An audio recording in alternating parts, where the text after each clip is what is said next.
ರಾಜ್ಯದಲ್ಲಿ ಅನರ್ಹರ BPL card ರದ್ದು ವಿಚಾರಕ್ಕೆ ಸಂಬಂಧಪಟ್ಟಂತೆ ರಾಜ್ಯದ ಬಹಳಷ್ಟು ಕಡೆ ಅನರ್ಹರು ಕಾರ್ಡನ್ನು ಹೊಂದಿದ್ದಾರೆ. ಹೀಗಾಗಿ ಪರಿಶೀಲನೆ ಮಾಡುವಂತೆ ಸೂಚನೆ ನೀಡಲಾಗಿದೆ. ಎಲ್ಲ ರಾಜ್ಯ ಸರ್ಕಾರಗಳಿಗೆ ಕೇಂದ್ರ ಸೂಚನೆ ಕೊಡಲಾಗಿದೆ ಅಂತ ಹುಬ್ಬಳ್ಳಿಯಲ್ಲಿ ಕೇಂದ್ರ ಸಚಿವ ಪ್ರಹ್ಲಾದ್ ಜೋಶಿ ಹೇಳಿಕೆ ಕೊಟ್ಟಿದ್ದಾರೆ. ಇದು ಕೇಂದ್ರದ ನಿರ್ದೇಶನದಂತೆ ರಾಜ್ಯದಲ್ಲಿ ಅನರ್ಹರನ್ನು ಪತ್ತೆ ಹಚ್ಚಲಿಕ್ಕೆ ಮುಂದಾಗ್ತಾ ಇದೆ ಸರ್ಕಾರ. ಕಾರ್ಡ್ ರದ್ದು ಮಾಡುವಾಗ ತಾರತಮ್ಯ ಮಾಡಬಾರದು, ನಿಯಮಗಳನ್ನು ರೂಪಿಸುವುದು ರಾಜ್ಯ ಸರ್ಕಾರಗಳು. IT ರಿಟರ್ನ್ ಮಾಡಿದವರನ್ನ ಕೈ ಬಿಡುವಂತೆ ನಾವು ಹೇಳಿಲ್ಲ, ಆದಾಯ ತೆರಿಗೆ ಪಾವತಿಸಿದವರನ್ನ ಕೈ ಬಿಡುವಂತೆ ನಾವು ಹೇಳಿಲ್ಲ. 5 ವರ್ಷಕ್ಕೊಮ್ಮೆ ಪರಿಶೀಲನೆ ಮಾಡಬೇಕು ಅನ್ನೋದು ನಿಯಮ ಇದೆ. ನಾವು ರಾಜ್ಯಗಳಿಗೆ ಪರಿಶೀಲನೆ ಮಾಡಲಿಕ್ಕೆ ಮಾತ್ರ ಹೇಳಿದ್ದೇವೆ ಅಂತ ಹುಬ್ಬಳ್ಳಿಯಲ್ಲಿ ಕೇಂದ್ರ ಸಚಿವ ಪ್ರಹ್ಲಾದ್ ಜೋಶಿ ಹೇಳಿದ್ದಾರೆ.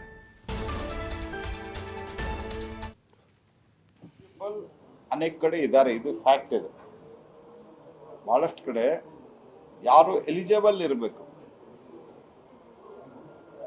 ಎಲಿಜಿಬಲ್ ಇರಲಾರ್ದಂಥವ್ರು ಅನೇಕರಿದ್ದಾರೆ. ಸೊ ಅದನ್ನು ಸರಿಯಾಗಿ ಪರಿಶೀಲನೆ ಮಾಡಿ ತೆಗಿತಾ ಇದ್ರೆ ಟೆಕ್ನಾಲಜಿಯನ್ನು ಉಪಯೋಗ ಮಾಡಿ, ಬೈ ಯೂಸಿಂಗ್ ದಿ ಟೆಕ್ನಾಲಜಿ. ಯಾರಿಗೋ ನೀವು ಫುಡ್ ಇನ್ಸ್ಪೆಕ್ಟರ್ಗೆ ಅಧಿಕಾರ ಕೊಟ್ಟರೆ, ಮೊದಲೊಬ್ಬ ಫುಡ್ ಇನ್ಸ್ಪೆಕ್ಟರ್ ಇದ್ದ, ನೀವು ಎಷ್ಟು ಜನ ನೋಡ್ರಿ ಗೊತ್ತಿಲ್ಲ, 30 ವರ್ಷನೂ ಇಲ್ಲೇ ಇದ್ದವ.